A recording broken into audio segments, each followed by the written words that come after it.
Re-record mode is one of my favorite ways to record regardless of whether I'm recording MIDI parts, or instrument parts in this case, or when I'm recording audio, because it takes a lot of the keystrokes out of recording different takes until you get the right take. I'm going to record our next part using that re-record mode.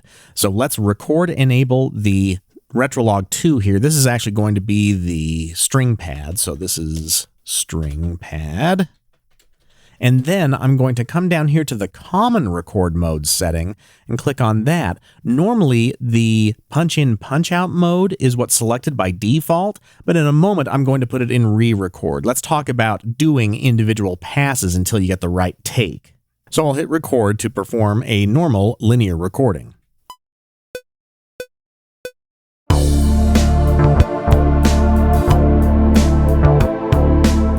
Now, I've already screwed up, so if I wanted to start the recording over again and I'm in this normal punch-in, punch-out mode, then I'd have to hit stop, then I'd have to undo, then I'd have to record again. It's not the slowest process to do that, but with re-record mode, it's much faster. But let me show you again the punch-in, punch-out record mode.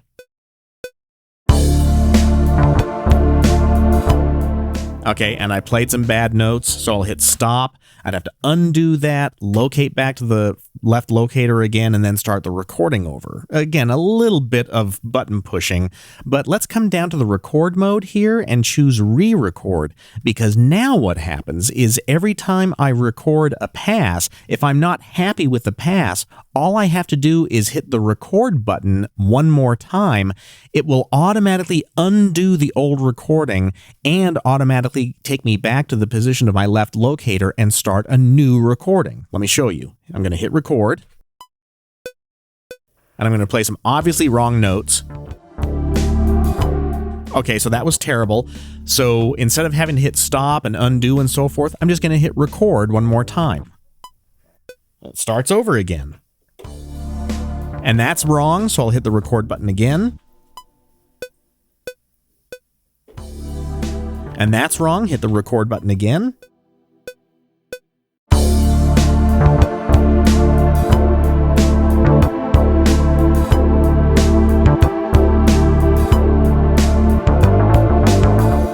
And then as soon as I got the take I want, now I can just press stop. So re-record makes it possible to do all of those individual takes until you've got the right one without a lot of button pressing to undo. And that's why it's so fast and effective. And next I'll show you stacked record mode.